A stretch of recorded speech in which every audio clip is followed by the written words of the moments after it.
Vamos a repasar los temas más relevantes de esta semana, la última semana de noviembre, la primera de diciembre último mes de este 2021. Cuestiones relevantes que ocurrieron esta semana, tuvimos tres fallecimientos de personas con COVID, en realidad dos, porque un tercero fue informado y no era. Tuvimos el primero, una mujer de 85 años, de 89, perdón, que es la señora Ñata, sobrino de Agusti, recordarán ustedes, que falleció con coronavirus COVID-19, estaba en terapia intensiva, y había una especie de foco en su barrio a partir de su caso y de casos cercanos, vecinas suyas, amigas, incluso gente que la cuidaba, y otra mujer de 82 años, vecina de ella, fue también víctima fatal de la pandemia en el transcurso de esta semana y estamos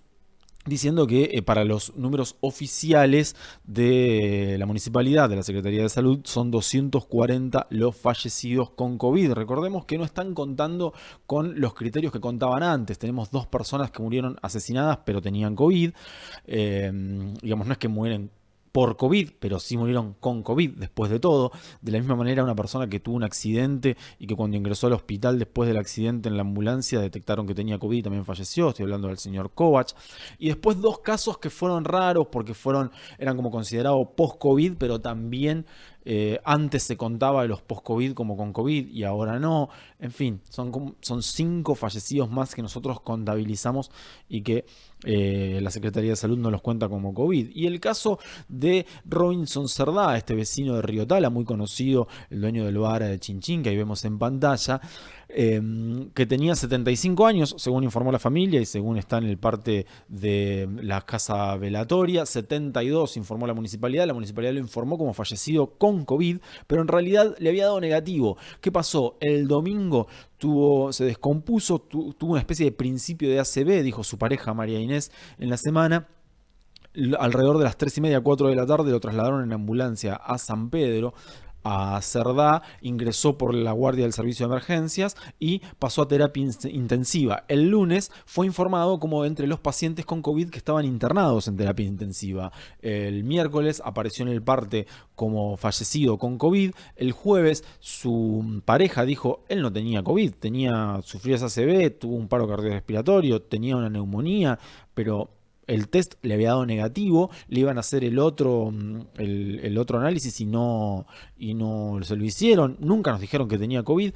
Y el viernes el gobierno municipal en el parte informó que se habían equivocado, que no era un caso con COVID, pero que como tenía síntomas compatibles y lo trataron de manera preventiva como si fuese un paciente con COVID, se les deslizó como si lo hubiesen cargado como caso positivo, pero en realidad no era un caso positivo. Finalmente hay que descontar ese número, ese fallecido de los partes. Un poco desprolijo el asunto, pero bueno, Robinson Cerdá falleció en el transcurso de esta semana, no tenía COVID positivo, pero fue tratado como un paciente como tal porque tenía algunos síntomas compatibles, entonces de manera preventiva lo trataron. Hay que decir que estamos en la semana en la que comenzó la vacunación libre para primera dosis.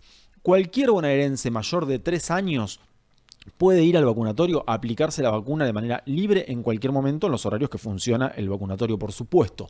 La semana que viene va a comenzar la vacuna libre para la segunda dosis y la tercera dosis es con turno para las personas que lo están recibiendo, las personas que estaban vacunadas con Sinopharm y que recibieron 2 dosis y son mayores de 50 años, por una cuestión de los anticuerpos necesitan una tercera, y habrá un refuerzo de tercera dosis para aquellas personas que lo necesiten, para todo el mundo en realidad, pero 6 meses después de la segunda, así que hay que estar atentos con eso. Una cosa es el refuerzo propiamente dicho, otra cosa la tercera dosis que están planteando para estas personas con Sinopharm, para quienes se aplicaron, para inmunodeprimidos, que se aplicaron Sputnik V y AstraZeneca, y también para el personal de salud que comenzó esta semana en San Pedro también a recibir la tercera dosis. Uno de los temas más relevantes de la semana tuvo que ver con este viernes por la tarde, cuando en la cuadra de la comisaría del Estadio Municipal, allí en la zona de Bozano entre 25 de mayo y Mitre, y el Mitre entre Bozano y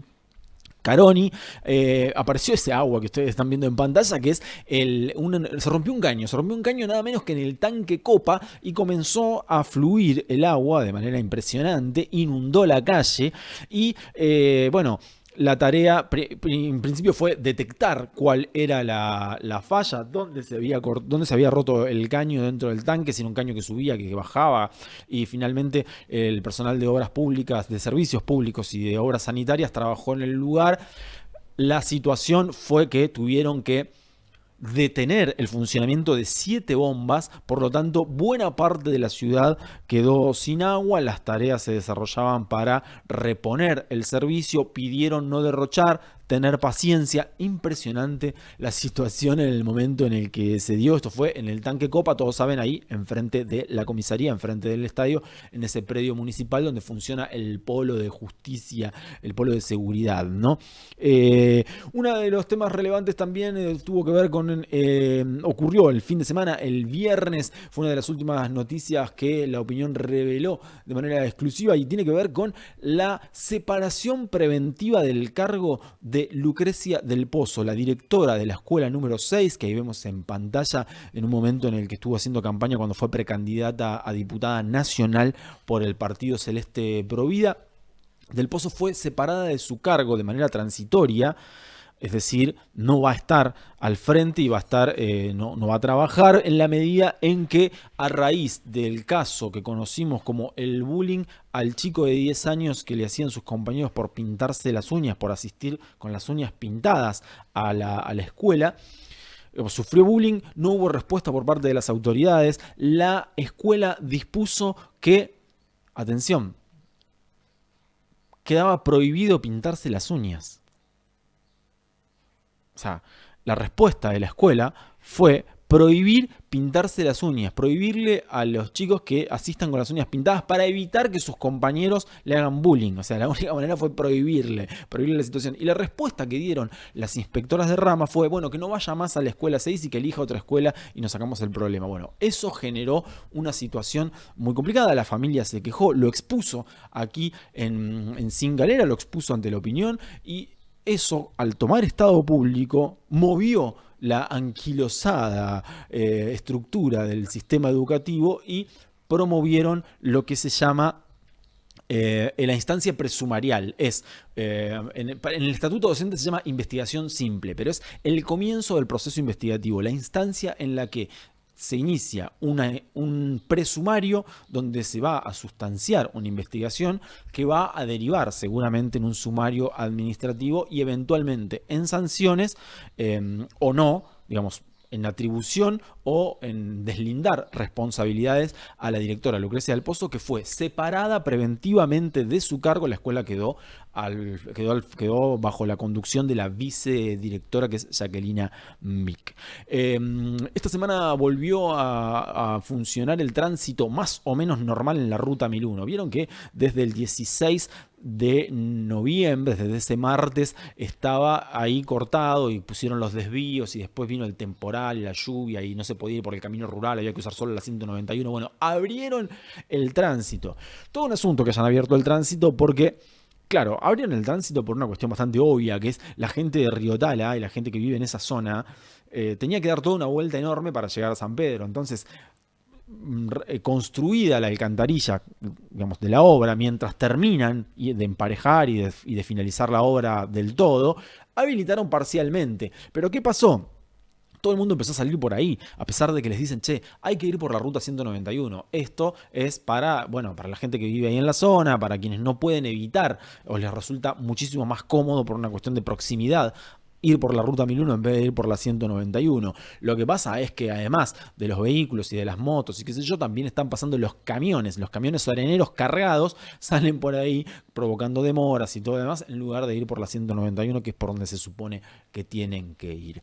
Esta semana estuvimos en la clínica San Pedro porque la clínica San Pedro está en situación de toma. Las empleadas y empleados de la clínica San Pedro están apostados adentro del edificio en reclamo de los salarios adeudados. Hace 4 meses que no les pagan, hace 5 meses que la clínica cerró y la situación es muy delicada allí dentro porque mientras los presuntos nuevos titulares dicen nosotros somos los dueños y vamos a abrir la clínica, bueno, la clínica está técnicamente abierto, porque la puerta está abierta, vos entrás, pero no hay nada, no funciona la clínica como tal cosa, ¿no? Entonces es muy difícil lo que está ocurriendo allí y además nos encontramos con esta situación de ahí en el primer piso, en el fondo del pasillo, en la habitación 2, hay una mujer que se llama Carla y que está encerrada, no sabemos bien por qué, vino de Córdoba, la trajeron los nuevos dueños de Córdoba, ahí la vemos a la señora que nos atendió gentilmente, dijo poco pero nos atendió. La trajeron de casera. No sé, es medio raro, traen de casera, una casera al edificio, en fin, la trajeron de casera a trabajar, está ahí. Las empleadas dicen que ella les dijo que se quería ir, entonces empezaron a hacer gestiones ellas para ayudarla a que se vaya. Ella dice que espera que su hermana le mande plata para poder irse y volverse de Córdoba. Después dijo que en realidad la hostigaban las empleadas y Otero no, pero a las empleadas les dijo que Otero sí, y que no aparecía y que no sabía si se tenía que ir o no y que ella se quería ir y que después quedó esperando a que la fiscalía intervenga porque claro, hay una causa penal. La causa penal es porque Otero denunció a las empleadas por la turbación de la posesión de la propiedad, casi por una usurpación, digamos, por la situación de toma en la que están las empleadas. Y eso generó que primero intervenga Manso, porque estaba en turno, que Manso le mandara la causa a Viviani, porque es la que se ocupa de las causas relacionadas con las cuestiones de las propiedades. Pero además mandaron a la policía a certificar si efectivamente esta mujer no estaba en situación de privación ilegítima de la libertad. Todo un asunto, porque una cosa es que no le permitan salir o qué sé yo, que hay una calificación penal, pero si es privación ilegítima de la libertad es un delito federal, que es más complicado, hay que ir a Villafuerte Ruso. Bueno, constataron que no estaba privada de la libertad y ella dijo que tuvo una comunicación con alguien de la fiscalía de la doctora Viviana Ramos, que es la que estaba esta semana de turno, y que estaba esperando que fueran. No sabemos si fueron, no fueron, hasta ahora no habían ido, entonces ella sigue encerrada ahí, esperando que la hermana le mande la plata. Bastante confuso todo, así como se los cuento. Y mientras tanto, mientras la clínica San Pedro está cerrada, en el distrito, el año que viene vamos a tener, después de muchísimo tiempo, la carrera de enfermería que se va a dictar, la tecnicatura en enfermería, en el Instituto Superior de Formación Técnica número 118, que funciona en la escuela normal. El miércoles estuvimos ahí porque era el momento de la inscripción. Cuando fuimos nosotros era el mediodía, pero estaban desde las 5 de la mañana haciendo cola porque a las 7 de la tarde empezaba la inscripción. Claro, muchísima demanda, mucha gente que quiere estudiar enfermería. Había un cupo para 80 estudiantes, fueron más de 100 los que se inscribieron, por lo tanto ahora hay un proceso para intentar que abran un segundo curso, para que no sea esta cohorte del año que viene con un solo curso, quizás puedan abrir 2, no lo van a saber hasta abril del año que viene, pero están haciendo las gestiones para ello. Esta semana tuvo lugar finalmente la asamblea en el Aeroclub y les aceptaron las renuncias a toda la comisión directiva que se fue cuando la dirección aeroportuaria les ordenó el desalojo. Bueno, aceptaron las renuncias y eligieron una comisión nueva. Eduardo Génova, que reconocido piloto, es el nuevo presidente del Aeroclub. Se comprometió a iniciar las gestiones para devolver el normal funcionamiento de esta asociación civil dentro del aeródromo, porque tienen que lograr otra vez el permiso precario. Y hablando de desalojo, a los que desalojaron fueron a los papeleros, a los referentes del sindicato de la industria del papel de San Pedro. Ahí vemos la sede. ¿Qué pasó? Ustedes se acuerdan que hace como 10 años, debe haber sido en el año 2010, 2011, no recuerdo bien, el sindicato de la industria del papel de San Pedro se desafilió de la Federación Nacional de Papeleros. Entonces, lo que hizo la federación fue reclamar la devolución, la restitución de ese bien, de ese histórico, de la histórica sede ahí en calle Ayacucho al 600. Bueno, pasaron todos estos años, la justicia le dio la razón a la federación, por lo tanto los papeleros locales que están desafiliados a la federación se tuvieron que ir del lugar y devolver la sede. Se van a funcionar en lo que era la histórica Mutual de Papel Prensa allí en la calle Pavón. Y hablando de sindicatos, vino esta semana la ministra de Trabajo, Mara Ruiz Malek, se reunió con el intendente, mantuvo una reunión de la mesa distrital del COPRED, que es esta comisión de trabajo y educación, ¿no?, que funciona en todos los municipios para vincular la formación de los centros de formación profesional con el mundo del trabajo, y después se reunió, como ven ahí, con los sindicatos. Allí los sindicatos levantaron la mano, especialmente la UOCRA con Horacio Sonny en la cabeza, para pedirle a la ministra que en los nuevos nombramientos no haya solamente apellidos ligados a los dirigentes políticos actuales, que hoy son los que ponen y sacan funcionarios, sino que ellos también quieren tener participación. ¿Qué van a nombrar en San Pedro? 2 abogados, uno ya lo nombraron, falta otro, y van a nombrar 2 inspectores. Dijo también la ministra que va a haber administrativos en toda la provincia. El gobernador Kicillof habilitó que contraten alrededor de 100 personas en toda la provincia para administrativos, abogados, conciliadores e inspectores. No, 100 para eso y otros 70 para inspectores. A San Pedro de esos 70 inspectores le van a tocar 2. Y dicen que ya hay gente ligada a la política y ligada a dirigentes políticos que ponen y sacan funcionarios que ya estaban haciendo los cursos. Por eso los sindicatos medio que pusieron el grito en el cielo para decir, che, nosotros queremos participar de la elección de los nuevos empleados, ¿no? Esta semana revelamos en La Opinión que del plan de viviendas, de las 84 viviendas que el municipio va a construir allí detrás del caserío de Pietri, frente al barrio Arcor, frente al barrio Futuro, hay más de 1.200 participantes para el sorteo. Es un número enorme. Hay solo 84 viviendas. 7 van a ser para personas con movilidad reducida. Así que quedan 77 para los que están inscritos ahora, porque a los otros los van a inscribir después. Hasta el 17 de diciembre hay para inscribir 1.200 participantes. Después, igual, te van a dar, si vos vas el 17, te van a dar turno para que te inscribas para la construcción de las casas en ese predio que estamos viendo. Pero van a seguir inscribiendo en febrero y la agenda llega hasta marzo. Es tremendo.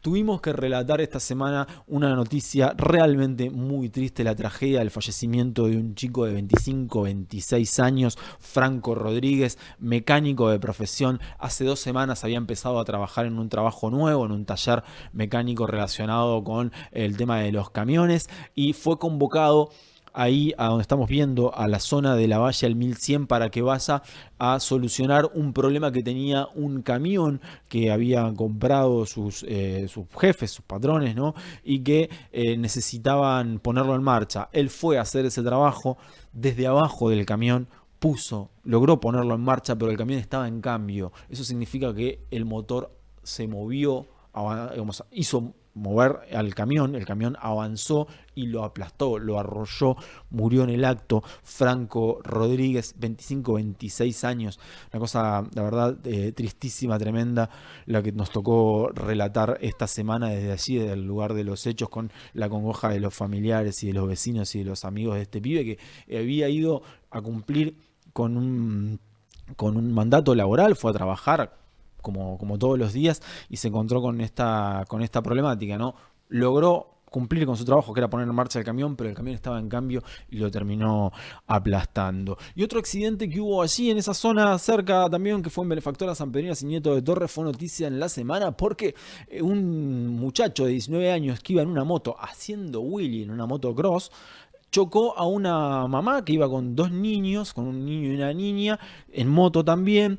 Tuvieron que ser hospitalizados. Encima él se escapó del lugar y cuando llegaron los inspectores y la policía, la gente le dijo a Caramún más o menos hacia dónde había ido. Lo encontró en un galpón donde había escondido la moto en Lucio Mansilla y lo llevó en el auto hasta el lugar para que se pusiera a disposición de la justicia. Claro, cuando bajó del auto los vecinos se lo querían comer, casi lo linchan. Por suerte no ocurrió, pero fue una situación muy delicada. Por suerte, las lesiones fueron en principio de carácter leve y no implicaron mayores complicaciones para los protagonistas. Esta semana también, después de la marcha de la familia Cañete para reclamar justicia por el fallecimiento de Ángel de Pato Cañete, tanto su hermana como su hija y su primo pudieron declarar en la fiscalía. En realidad declararon por videollamada y no declararon ante la fiscal Ramos, que instruye la causa, sino ante la instructora judicial Laura Bernasconi. Pero pudieron contar lo que sabían, qué es lo que pasó en la previa al momento en el que él fue herido en la pierna, trasladado al hospital, luego trasladado a San Nicolás, donde finalmente semanas después falleció. Hay dos hipótesis sobre el caso. Una es la que sostiene la familia, que es que a Pato Cañete lo hirió su pareja. La otra es la que surgió de inmediato y que es que se habría autolesionado. Las pericias, la investigación permitirá acaso dilucidar esta problemática y saber finalmente cuál de esas dos grandes hipótesis es la que surge, con dos consecuencias muy distintas para el devenir de la causa y para los protagonistas, ¿no? Y esta semana, por último, tuvimos otro episodio de la polémica por la reina del durazno. Una polémica que no debería existir, porque independientemente de lo que diga el reglamento, la legislación es bastante clara al respecto. Lo llamativo es que el año pasado hubo fiesta del durazno y hubo también reina del durazno y el anterior también, ¿no? Entonces, bueno, pero ahora tenemos el debate. La Subsecretaría de Género dijo públicamente, lo dijo aquí al aire en Radio Cuarentena Laura Monfasani, que la ley es clara respecto de este tipo de certámenes de belleza, que no deben establecer esos criterios que tiene este concurso que organizan en Gobernador Castro, ser soltera, flaca, no sé qué, como digo, valorar esas cuestiones, sino que hay que tender a resolver de otra manera este tipo de cosas, este tipo de representaciones que tienen las fiestas populares. Dijo Laura Monfasani que quedó a criterio de los organizadores. La ley no queda a criterio de los organizadores. La ley es la ley y hay que respetarla. En fin, veremos qué sucede. Las organizaciones feministas alzaron su voz y además advirtieron que si continúa el certamen van a denunciar. La secretaria de Turismo y Cultura, Marcela Cúñer, adelantó en los últimos días con Martín Pérez aquí en el reporte de la tarde que le van a encontrar la vuelta para evitar que esta polémica crezca aún más y llegar a la fiesta del durazno para celebrar la producción de Gobernador Castro, la producción de San Pedro, para celebrar una fiesta histórica, una fiesta que posiciona al distrito en el país y no tener que estar debatiendo sobre una polémica que ya debería haber sido perimida, ¿no? Así que bueno, veremos qué sucede con eso. Los voy a dejar con, por supuesto, el detalle de lo que va a pasar en el show periodístico de Sin Galera de este sábado, porque vamos a meternos en la historia de diciembre de 2001. Se cumplen 20 años de uno de los hitos más relevantes del último siglo en la Argentina y que tiene que ver con ese mes de aquella tremenda crisis, con el mes de los 5 presidentes, con el helicóptero de la Rúa y con lo que nos pasó a todos y cada uno de nosotros en aquellos meses y en aquellos días del 20 y 21 de diciembre. ¿Dónde estábamos? ¿Qué estábamos haciendo? ¿Cómo lo vivimos? Hay un montón de gente que nos está contando su historia y lo vamos a repasar en este Sin Galera, a partir de este Sin Galera durante todo diciembre. Así que no se pierdan eso, porque va a estar buenísimo para que podamos hacer un poco de memoria respecto de este hecho reciente, acaso el hecho reciente más relevante, ¿no?, que tiene la historia del país y que a todos nos atravesó de alguna manera. Yo me despido, les recuerdo que siempre toda la información está en www.laopinionsemanario.com.ar y que cada vez que ocurre algo en la ciudad, nosotros estamos y que nos siguen a través de Facebook, a través de Instagram, a través de nuestro canal de YouTube San Pedro TV, Sin Galera TV, que cada vez tiene más contenido, cada vez tenemos más cosas importantes que estamos contándole ahí, que ustedes pueden buscar para repasar y para tener, además del archivo histórico que significa aquí, como tenemos alrededor nuestro en el estudio las tapas de La Opinión, ahora tenemos todo ese material audiovisual de archivo para la historia de este pueblo en Sin Galera TV, nuestro canal de YouTube. Nos vemos en cualquier momento. Gracias.